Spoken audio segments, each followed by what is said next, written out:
Ray Brown's Talking Birds. Made possible by the generous support of the Birdwatchers General Store, Orleans, Cape Cod. Birdwatchersgeneralstore.com. By FeatherSnap, the smart bird feeder with a high-resolution camera and species identification software aimed to educate and spread joy to every level of avian enthusiast. Learn more at feathersnapcam.com. And by Vortex Optics, with the VIP warranty, their unlimited lifetime promise to keep you and your optic covered. Learn more at vortexoptics.com. Good morning, afternoon, or evening. Welcome to our show, number 1017. Last week, we reported on the sightings of the famous Steller's eagle, this time in Nova Scotia. And this week, another eagle species is in the news. It's the bald eagle, which is finally about to become the official U.S. national bird. Yes, it's long been the national symbol, but until now, it has not been officially recognized. We've long had a national mammal, national flower, national tree, but only now are we about to have, probably, a national bird, the bald eagle, as soon as President Biden signs the bill that has cleared both houses of Congress. I'm glad Ben Franklin isn't around to hear this. Question, will Canada be next? The Canada Jay, formerly the gray jay, still awaits the possibility of official status as Canada's national bird. And by the way, for those who are in favor of that happening, you can sign a petition to ask the Canadian government to make the Canada Jay the Canadian national bird at the website canadaj.org. Meanwhile, California is the source of today's listener-supplied audio postcard.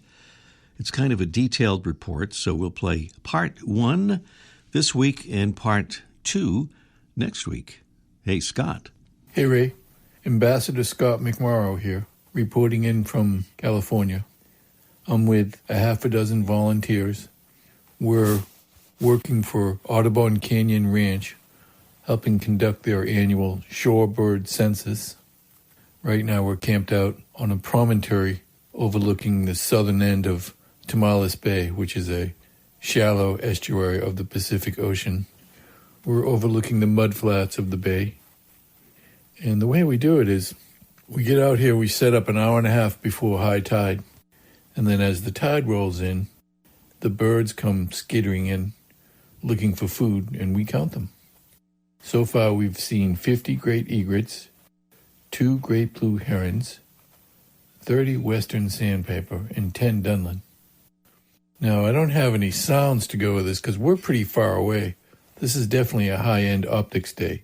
Lots of vortex out and up looking down range at these birds. Anyway, you had the great egret as your mystery bird recently, and I think your listeners probably don't want to hear it. I think you might be right about that. Scott, the great egret is beautiful to see, but not quite as beautiful to hear.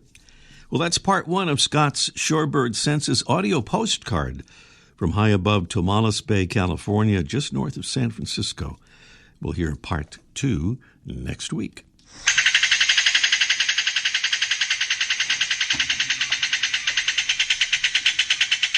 What we're hearing there is not a machine of some kind. It's actually our mystery bird. The contest will happen a little bit later, in which we'll ask you to call in. We'll give you the phone number in a little bit and tell us what you think that bird is and win some beautiful prize, which we'll describe here. Well, we'll describe right now. First prize is, well, the first of 2 prizes, a Brome Mega 600 feeder. This is a fabulous feeder with an extra large tube that holds nearly 2.5 pounds of seed. Other attributes, easy to clean, cheap, chew-proof, and includes the Brome seed ventilation system to keep the seed dry. So that's one prize. The other one is a 1-year subscription to the new birding magazine BWD, founded in 1978 as Birdwatchers Digest, now back and better than ever. Prizes on our Mystery Bird contest, and clues are as follows. This is a large, conspicuous, noisy bird, as you just heard, almost as large as an American crow, found near large bodies of water, usually in heavily wooded areas. where it hunts from high perches, ready to plunge headfirst into the water to capture fish. The male of the species has blue-gray upper parts with a white chin and collar, rusty red chest and belly. The female is similar but has a broad gray breastband above the red belly and lacks the male's raggedy crest.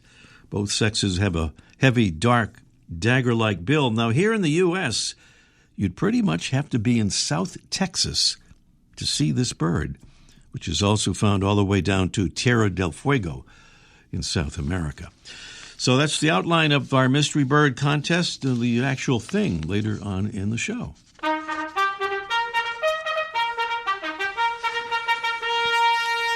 We continue to be fortunate to be able to welcome more Talking Birds ambassadors helping us spread the word about the show, the royalty of our Talking Birds listening audience. And we'd like to say thank you to Kathy from Little Falls, New Jersey, Passaic County, about 15 miles west of New York City. Thank you so much, Kathy, who's not only royalty but a hero of our show.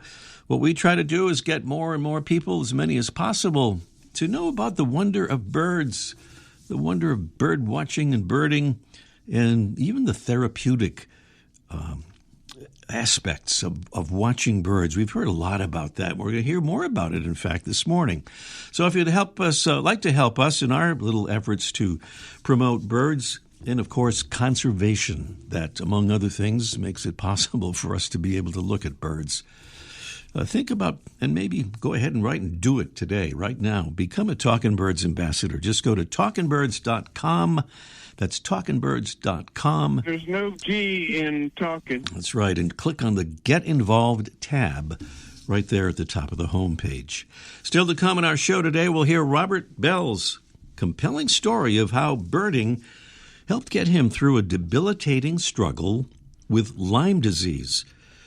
Also today, Mike O'Connor will join us for a Let's Ask Mike segment, almost live from the archive, about a vegetarian twist for your suet feeder. And will you hear me try to say later the word vegetarian? And up next, a finch from the far north that lots of folks hope to see at their feeders this winter is today's Talking Birds featured feathered friend.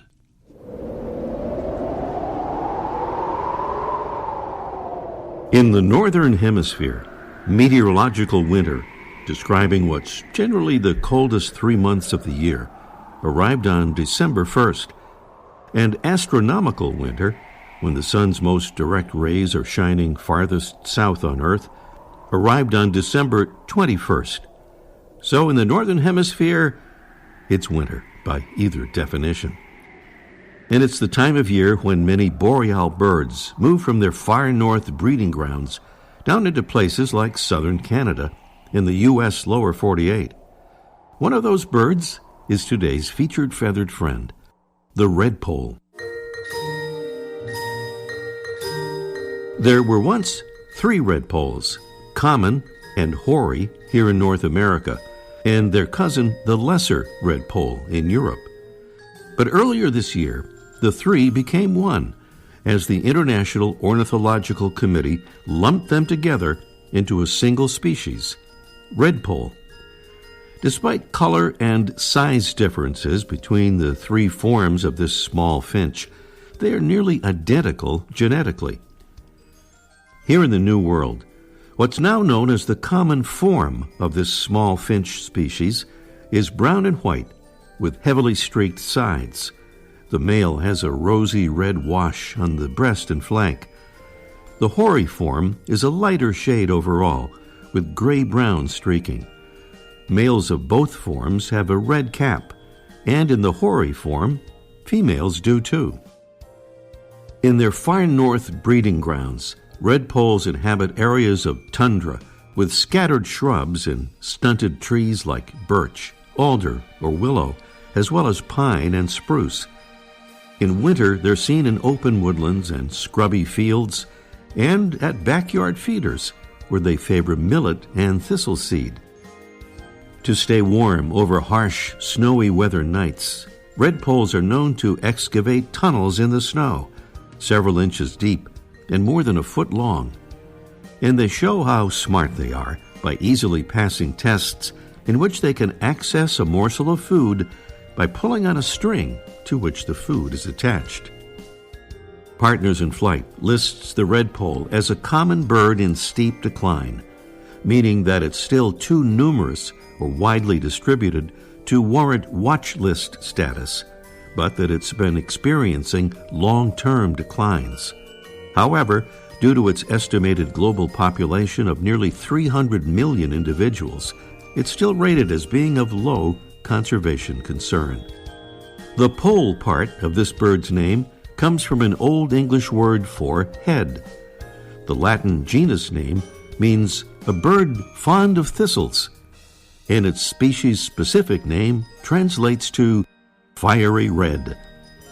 It's Acanthus flammea, today's featured feathered friend, the redpoll.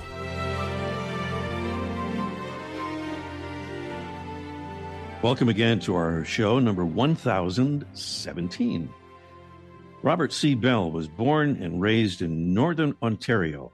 He spent 35 years as a mineral exploration geologist, working around the world as a field geologist, and later as an executive. Then he contracted Lyme disease, which led to his premature retirement in 2015.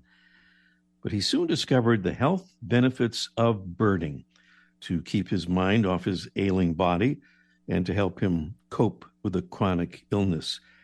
He's written a book about his life-changing experience entitled Out of the Limelight and Into the Sunlight, Birding as Therapy for the Chronically Ill. And he's here to tell us a bit about it. Good morning, Bob. Good morning, Ray. Thanks very much for having me on. It's a pleasure indeed, as is reading your book, despite all the pain in the book.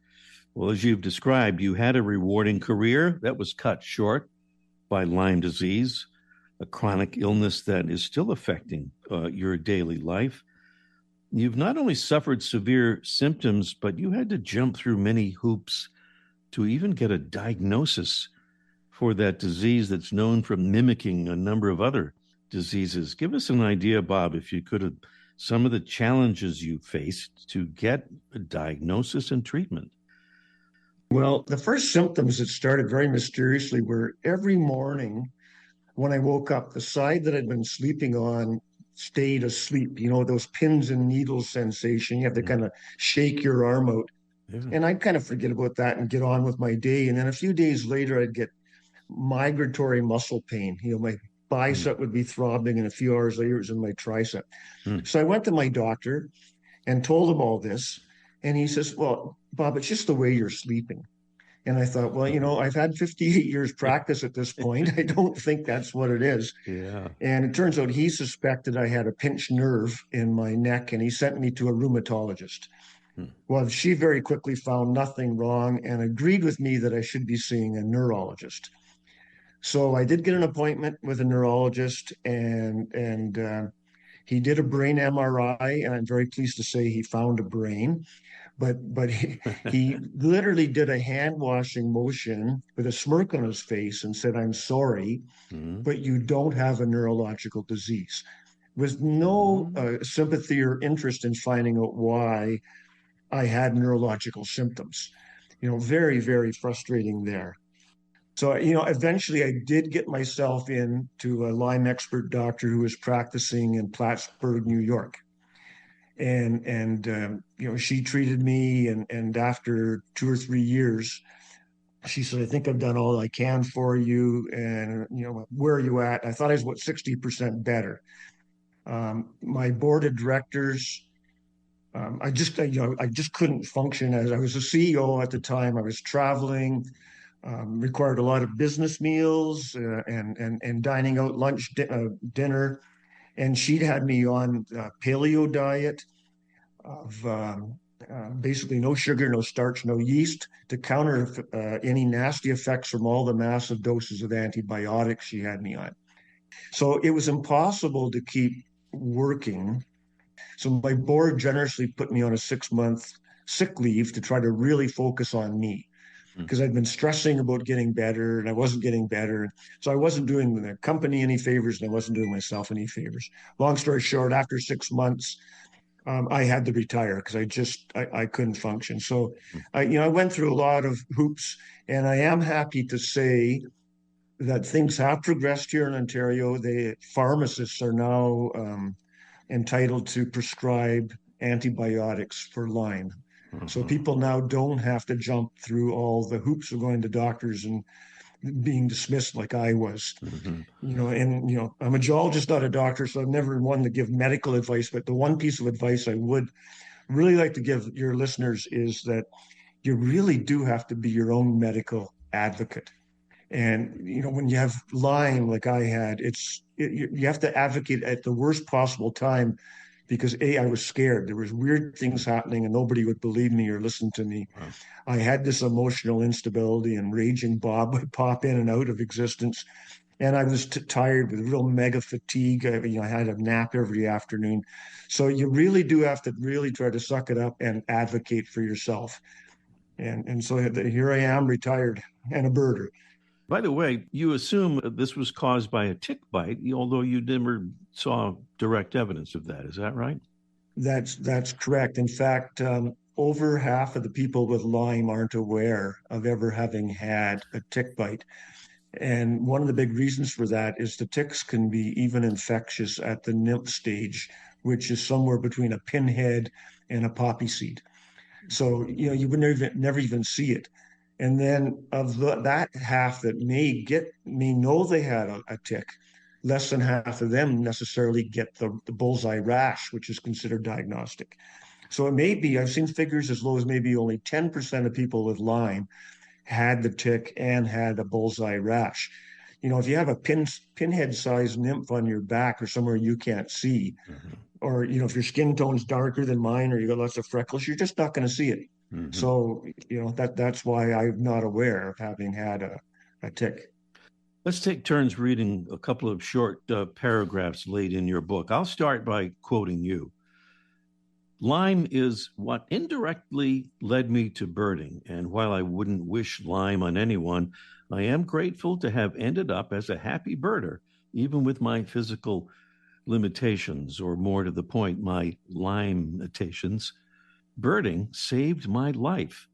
It brings me excitement, fun, new challenges, peace of mind, satisfaction, and most importantly, takes my mind off my body. End quote. Your turn, Bob. Thank you. So the last words that I actually wrote in the book were, life is a journey, and it is incumbent on us to make the best of it. I hope my journey might inspire some folks suffering with a chronic illness to get out of the limelight and into the sunlight, where the singing birds will warm your heart and lift your spirits. The book is Out of the Limelight and Into the Sunlight, Birding as Therapy for the Chronically Ill by Robert C. Bell. Bob, thank you for a genuinely inspiring book, and thanks for telling us your story. Well, thanks for inviting me. I really enjoy the opportunity to share my passion for birding and talk about my journey. So thank you, Ray. And there's lots of passion about birding in the book, for sure. Up next here on Talking Birds, it's our Mystery Bird contest in just 1 minute. The flutter of a tail feather, the flash of a wing bar in mid-flight. You don't always have a lot of time to identify a bird in nature, let alone to appreciate its beauty. But with Vortex Optics, you'll have the power to bring every wild moment closer. When you choose Vortex, you're choosing to have a partner in the field as passionate about nature as you are. Whether you're spotting old friends on the backyard feeder or packing for a once-in-a-lifetime trip to add a few species to your life list, Vortex offers a full range of optics and optics accessories for every birder and every budget. And whether the birds are taking you to another state or another country, you're always covered by the Vortex VIP warranty, an unlimited lifetime promise to keep you and your optic covered. If you'd like to learn more, or if you need help choosing your next optic, give Vortex a call at 1-800-4VORTEX or visit vortexoptics.com.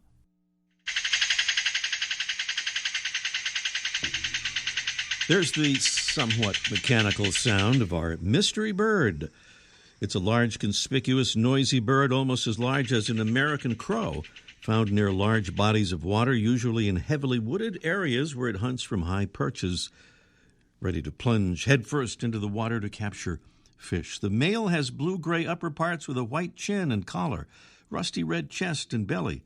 The female is similar, but has a broad gray breastband above the red belly and lacks the male's raggedy crest. Both sexes have a heavy, dark, dagger-like bill. Where to see this bird? South Texas and points south. That's our mystery bird, and we have beautiful prizes, including that Brome Mega 600 feeder that holds nearly 2.5 pounds of seed and a 1-year subscription to the great new birding magazine, BWD, founded back in 78, back and better than ever. So our mystery bird, clues, and the sound and the prizes. And your call would be the next part here on our mystery bird contest. Here's the number, 781-837-4900. Here it is again, 781-837-4900. Meanwhile, up next, it's our Let's Ask Mike, almost live from the archive with Mike O'Connor. Let's Ask Mike in just 1 minute. Ready to take your backyard bird watching to the next level? FeatherSnap makes Wi-Fi-enabled smart bird feeders that blend the best of technology and nature. Get a high-def glimpse of your feathered friends with a top-of-the-line camera so every visitor can be seen with clarity and detail. A unique dual feeder bin helps attract more species, and built-in solar panels keep your camera's battery going strong. FeatherSnap's mobile app creates a truly immersive experience, allowing you to collect and organize your favorite pics and videos and earn badges along the way. FeatherSnap is a convenient and fun way to capture powerful images of your local birds and help get your friends and family excited about bird watching. Best of all, FeatherSnap offers expert-trained AI identification of more than 275 North American species, thanks to their in-house ornithologist. Check them out today at feathersnapcam.com. feathersnapcam.com. Down on Cape Cod, Mike O'Connor has a big backyard where right now Cooper's hawks are a little problem, I believe. Let's find out about it, and also about vegetarian suet. Good morning, Mike. It's tough for you to say, isn't it? I thought that was an easy one, but didn't turn out that way. I understand you have established a vegetarian suet hotline. Is that true? That's right. Call for your favorite veggie recipe. Yeah, I sell, as you know, I sell a lot of bird stuff, and one of the more popular ones is suet for birds, and birds really like that, especially the woodpeckers. But I have a little conflict since I'm a vegetarian. I feel a little conflicted offering beef suet when I don't eat it myself. So I stumbled upon this a recipe on National Audubon's website. Maybe you can link that up on your Facebook page so people can follow it. So what I did was I looked at it and I got the ingredients together, and it's pretty simple ingredients. It's just some birdseed and some cornmeal, some like Crisco, a little peanut butter, and you mix them together. And I did it right, at home the other night with my wife, and it was easy because she did most of the work. But what you do is you mix this all together, and then you put it into, they suggested ice trays, and I put this concoction in there and put it in the freezer, and it froze really nice, froze solid. It looks awful. It looks like tobacco juice when you're done. But when you take it out, it smells great because it's peanut butter. And I took down the regular, put out with a regular sewer feeder, and I hung it out there. And I was a little nervous because I didn't know if they were going to come to it. Also, like you said earlier, this Cooper's hawk's keeping my birds nervous. But in the course of a few hours, the chickadees, the titmice showed up, a Carolina wren showed up, and I have a downy woodpecker that's been coming back and forth regularly. So I would recommend that. Two things. First of all, if you're a little bit, if you want to, get away from using animal products, this might be a nice alternative. And also, it's kind of a fun family project with the holidays coming up. Get people together and you kind of make your own molds. A lot of people like to hang certain things out for the birds during the holidays, like the little seed treats that you put out for the birds. So this might be kind of fun. You get like a mold in the shape of a Christmas tree or a candy cane or a star, and then you put that up, maybe put a piece of yarn through there and hang that up. But the birds are totally digging it. It's good here where it's cold. On the recipe, they recommend not when the temperature gets above 50. So, this is more of a winter project, especially in states that have winter. So you might want to consider that. But it smells great, and the birds are coming to it. And I'd recommend it, especially if you get somebody to make it for you like my wife did. Yeah, and don't forget to wash out those ice cube trays after you make them. Hey, by the way, Mike, just wanted to mention our dear friend Marjorie from right here in Marshfield said looking forward to the show this morning. The birds are all back at the feeders, and she says Mike should be happy because you're selling a lot of bird seeds right about now, right? Oh, Marjorie, I appreciate your concern. Yeah, when it was so mild, the birds weren't coming and business was kind of slow. But I appreciate your concern, Marjorie, because I was out there looking for handouts for a while, but things have turned around. So the birds are back, and it's more fun to watch birds now than it was a little while ago. All right, and you haven't doubled the prices despite the rumors that are going around, right? No, but I like to suggest it. See you next week, Mike. You got it. Okay, all right. Bye-bye. There it is. One more time, our mystery bird. We probably have heard enough of our bird, but what is that bird? The male has blue-gray upper parts, white chin and collar, rusty red chest and belly. Female similar, but a broad gray breast band above the red belly. It lacks the male's raggedy crest. It's a bird that dives headfirst into the water to capture fish. And Doug is in Virginia with an answer for us. Good morning, Doug. Good morning. I think it's a ringed kingfisher. A ring. All right. Well, we've got several people saying something there, but I heard you say you think it's a ringed kingfisher, which I think is right. Yeah. In fact, I'm pretty sure of it. Nice job, Doug. Ringed kingfisher is right. Well, it's one of those birds that has reverse sexual dimorphism, which means the female is a little bit more colorfully patterned than the male, the ringed kingfisher. Hey, I think we have time for a little bonus question, Doug, if you're up for it. Okay. This is not a directly bird question again, but kind of conservation related. At least 2 new cargo ships are crossing the world's oceans using an unconventional source of power for such ships. What is that source of power? And this is multiple choice. So here are the choices. A, nuclear fusion. B, ammonia. That's a real thing. C, solar panels. Or D, the wind. Which one of those is this? Are these 2 cargo ships now using to propel themselves? Oh, I don't. Did you just skip? I think we've got. No, I think it's wind. I think it's wind, too. I think we both think it's wind, and I think we're both right again. Wow. 2 in a row. So one of these ships chartered by the firm Cargill, big shipping company, has been retrofitted with what they call wind wings. They're large winged fixed sails, about 37.5 meters high, that they fit to the decks of cargo ships. And, of course, the big aim is to help the industry chart a course toward lower carbon. So that was it, and you got the right answer in all cases, Doug, so congratulations.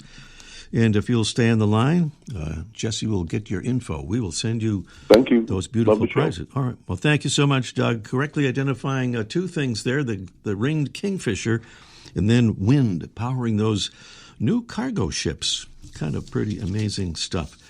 Well, we are out of show. I'm out of time for the show for this morning. Thank you so much for being with us. Thanks to our amazing Talkin' Birds team, Debbie Bleacher, Freya McGregor, our producing engineer, Jesse Wilkins. I'm Ray Brown. Merry Christmas, Happy Hanukkah, and see you next week. The bird show, I like that. I love it. Ray Brown's Talkin' Birds. Made possible by the generous support of the Birdwatchers General Store, Orleans, Cape Cod. Birdwatchersgeneralstore.com. By FeatherSnap, the smart bird feeder with a high-resolution camera and species identification software aimed to educate and spread joy to every level of avian enthusiast. Learn more at feathersnapcam.com. And by Vortex Optics, with the VIP warranty, their unlimited lifetime promise to keep you and your optic covered. Learn more at vortexoptics.com.